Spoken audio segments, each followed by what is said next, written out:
Confucius, born 551, Qufu, state of Lunan in Shandong, province, China, died for 79 BCE. Lu was China's most famous teacher, philosopher, and political theorist, whose ideas have profoundly influenced the civilizations of China and other East Asian countries. Read a brief summary of this topic.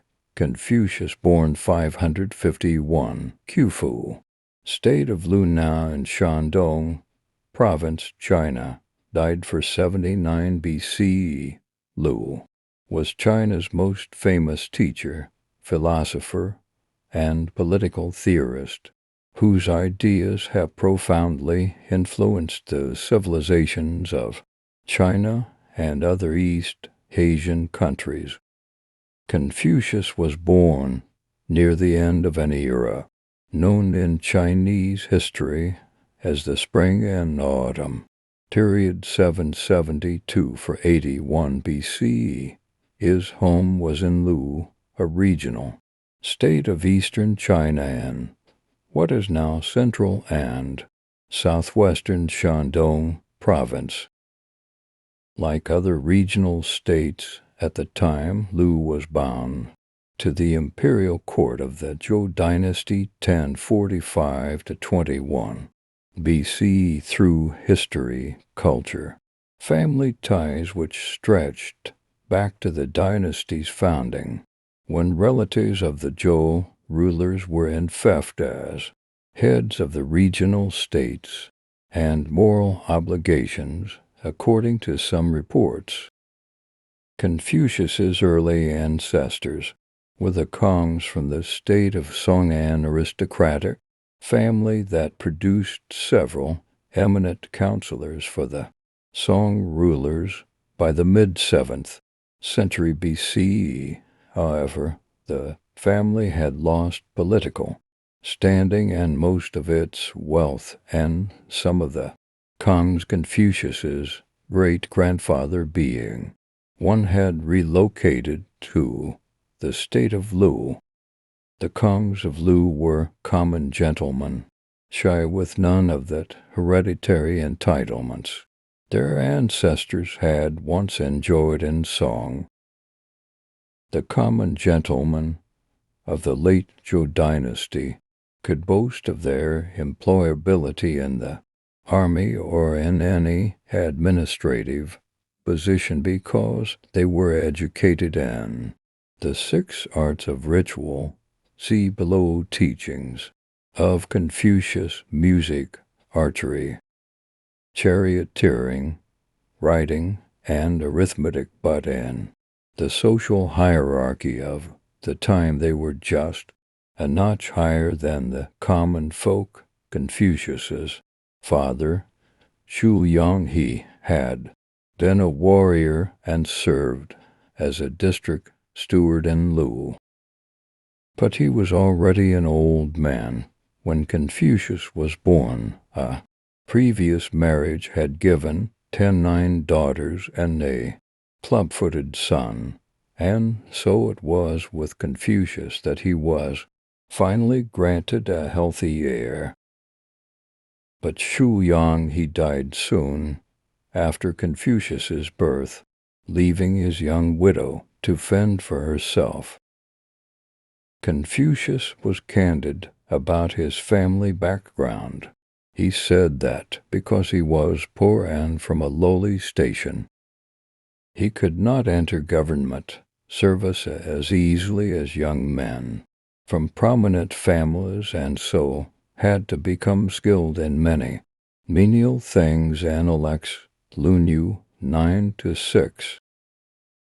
He found employment first with the Jisun clan, a hereditary family whose principal members had for many decades served as chief counselors to the rulers of Lu. A series of modest positions with the Jisans as keeper of granaries and livestock, and as district officer in the family's feudal domain led to more important appointments in the Lu government, first as Minister of Works and then as Minister of Crime.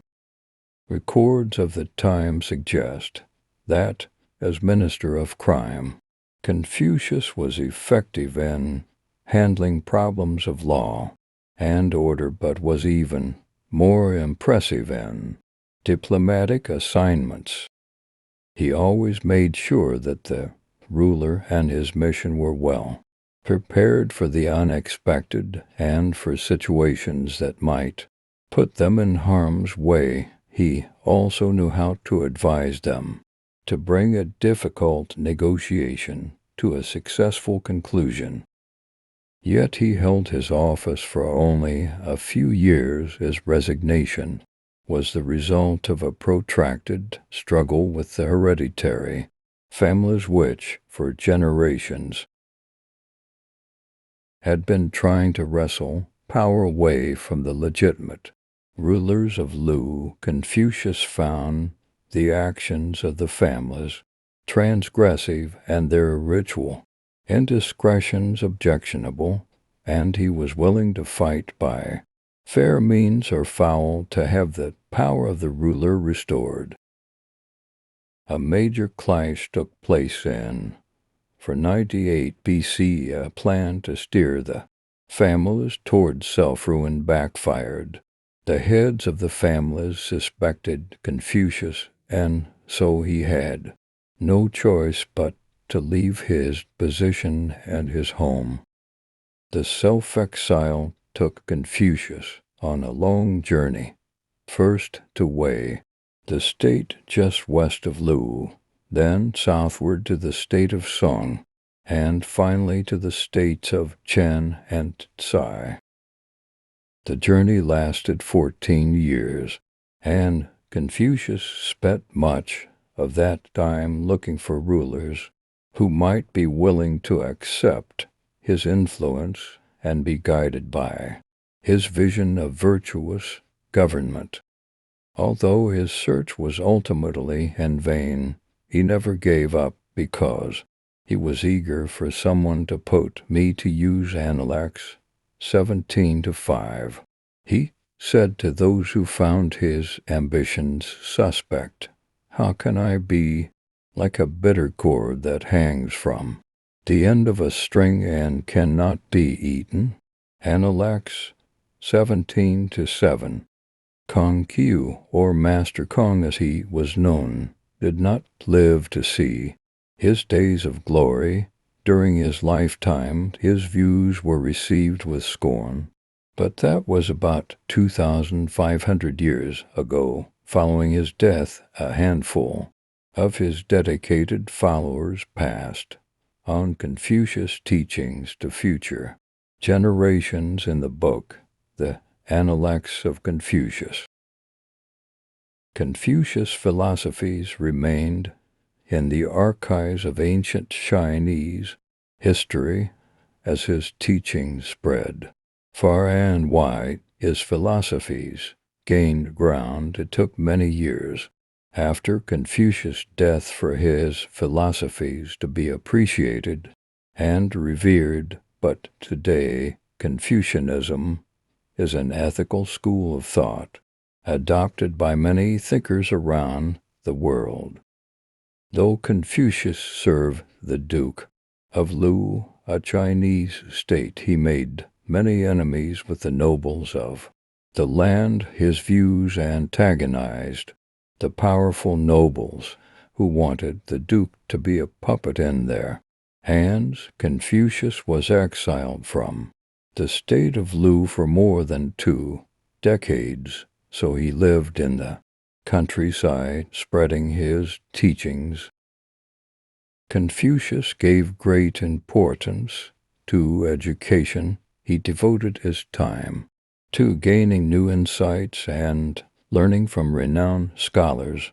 He started his own school at the age of 20. At that time, China was undergoing a state of ideological turmoil. Confucius established a moral code of conduct based on human principles of mutual respect, good conduct, and familial ties. Confucianism, along with Taoism and Buddhism, became the three religious pillars of China today. Confucius is revered not just as a moral teacher, but as one of the most influential religious philosophers in history. There is a growing interest in Confucianism in China and other parts of the world. More and more followers of Confucianism are advocating a deeper study of his philosophies. Confucius' ideals stand true even today. His philosophy on how to be a junzi, or the perfect gentleman, is based on the simple ideology of love and tolerance.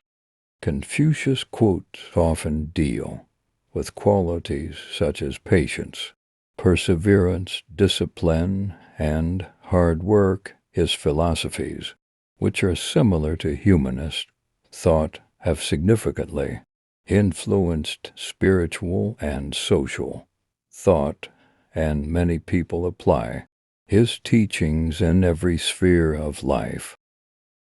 Everything has beauty, but not everyone sees it. They must often change who would be constant in happiness or wisdom. What the superior man seeks is in himself. What the small man seeks is in others. In a country well governed, poverty is something to be ashamed of. In a country badly governed, wealth is something to be ashamed of. It does not matter how slowly you go so long as you do not stop. When anger rises, think of the consequences. When it is obvious that the goals cannot be reached, don't adjust the goals, adjust the action steps. Faced with what is right, to leave it undone shows a lack of courage. To be able, under all circumstances, to practice 5 things constitutes perfect virtue. These 5 things are gravity, generosity of soul, sincerity, earnestness, and kindness. To see what is right and not to do it is want of courage or of principle. Fine words and an insinuating appearance are seldom associated with true virtue. Before you embark on a journey of revenge, dig 2 graves. Success depends upon previous preparation, and without such preparation, there is sure to be failure. Do not impose on others what you yourself do not desire. Men's natures are alike. It is their habits that carry them far apart. Our greatest glory is not in never falling, but in rising. Every time we fall, real knowledge is to know the extent of one's ignorance. Hold faithfulness and sincerity as first principles.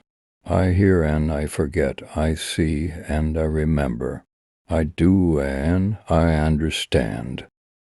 Respect yourself, and others will respect you. Silence is a true friend who never betrays. The superior man, when resting in safety, does not forget that danger may come. When in a state of security, he does not forget the possibility of ruin. When all is orderly, he does not forget that disorder may come. Thus his person is not endangered, and his states and all their clans are preserved. The will to win, the desire to succeed, the urge to reach your full potential. These are the keys that will unlock the door to personal excellence. Better a diamond with a flaw than a pebble without Study the past if you would define the future. Wheresoever you go, go with all your heart, wisdom, compassion, and courage are the three universally recognized moral qualities of men. Forget injuries, never forget. Kindnesses, have no friends not equal to yourself. He who exercises government by means of his virtue may be compared to the North Polar Star, which keeps its place, and all the stars turn towards it. He who learns but does not think is lost. He who thinks but does not learn is in great danger. He who speaks without modesty will find it difficult to make his words good. Life is really simple, but we insist on making it complicated. A superior man is modest in his speech, but exceeds in his actions. Be not ashamed of mistakes, and thus make them crimes. The more man meditates upon good thoughts, the better will be his world and the world at large. The superior man understands what is right. The inferior man understands what will sell. By nature, men are nearly alike. By practice, they get to be wide apart. He who will not economize will have to agonize. When we see men of a contrary character, we should turn inwards and examine ourselves. He with whom neither slander that gradually soaks into the mind, nor statements that startle like a wound in the flesh are successful may be called intelligent indeed.